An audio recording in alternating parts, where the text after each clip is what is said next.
Hello everybody, my name is Mamba Smith and welcome to the Cup Driver Fan Jam series. I'm here with two interesting people, William Byron, Tyler Braden. Tyler, Yeah.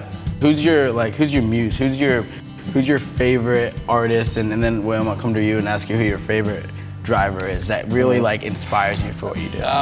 The surprising answer to a lot of people is like the Foo Fighters were my favorite band coming up. And Really? my first bands were rock bands, like I said, and our show now is heavily rock influenced. And Yeah. so the Foo Fighters were really big for me. They were my favorite band growing up and like had all my favorite songs, and I knew the most about them. And there are obviously a lot of country influence as well, but if I had to pick one, that's who it would be. Rock music really it's not really something that I've dove a lot into. I've been to a couple rock shows, love it. Can you explain the vibe at a rock show for us?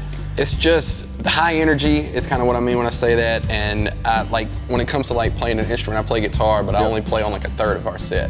The rest of the set I'm running around a lot and jumping around and just the guitars and the instrumentation of our songs and the way we do live versions of our songs feels more like rock music. Word. Yeah. That's dope. And William, who's your favorite driver? Yeah.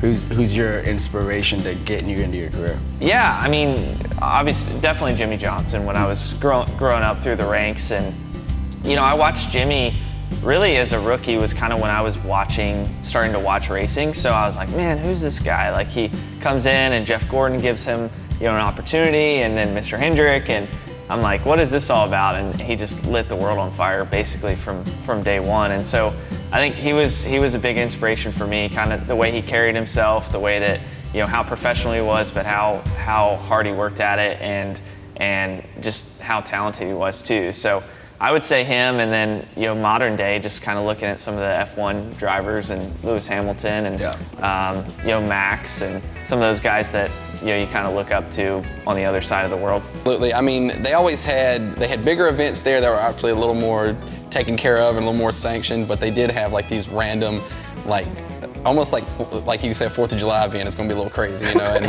so they did events like that, and most of the calls there were just people hot and whatever. But we did go to some crazy stuff there. I don't want to get into too much detail. Well, we'll leave that for the second part of the show.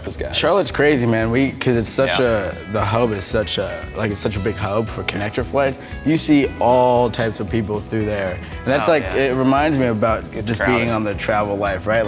Especially at the racetrack when you see people of all different creeds and backgrounds there, and I think that's what makes the racetrack so much fun. Yeah, it makes it so cool. I mean, you see so many fans, like you'll see a fan that's from Europe or from Italy or something, and you're like, man, how did they decide to come over here for a NASCAR race? And this is that was their vacation plan, was to come to Watkins Glen or to come to Nashville or somewhere that they've never been. So it's really cool to see the international presence in the sport, and you meet a lot of different fans that are from all over. So we're talking about travel, because you guys both, obviously travel life is pretty much your road dogs. It's a traveling circus for both of you guys.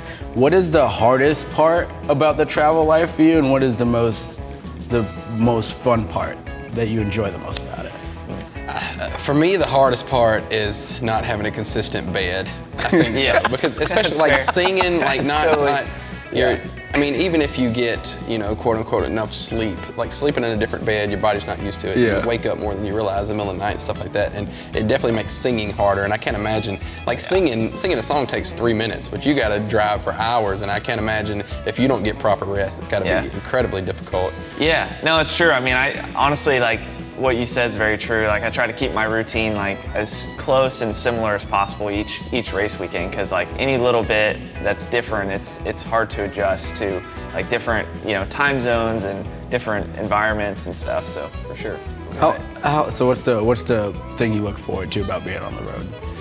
Just seeing different places is the coolest thing, and just trying different restaurants and just seeing the country, basically. The view here is amazing. I mean, I've never been here to North Carolina, to this part of North Carolina anyways, and I've never seen the Charlotte Speedway. We drove by it on the way in, it's thing is huge, and you just don't realize, but yeah, just getting to see places. And I will go back to the routine thing I wanted to say is that we try our best to keep routines the same. Last night we had every intention of getting to the hotel and having 8 to 10 hours of before we had to be up and going this morning. Yeah. And we landed last night after a 45-minute flight, and it took 3 hours to get our bags. They had like issues with crew, and it's just little things you run into, and yeah, so it's been, the traveling is wild, but yeah, getting to see everything, and it's just great to be able to get out there and see the world. But yeah, I've sang my entire life, and I started in rock bands and doing acoustic things and stuff in Central Alabama, and actually won a local contest, it's been like 10 years ago now, and I won my first trip ever to Nashville, and that's kind of what got me wanting to go there and actually pursue it as a career. I was in the fire service, and I moved in the fire service to Tennessee, to just a different city, working up there, and it kind of got me closer to everything, and it helped me able to meet my team and get closer to the industry and slowly grow from there, and it's been, the rest is history kind of thing. Yeah, that's so cool. Dude, what song would you do? If I was to do a karaoke song, yeah, my go-to karaoke song is "Roses" by Outkast.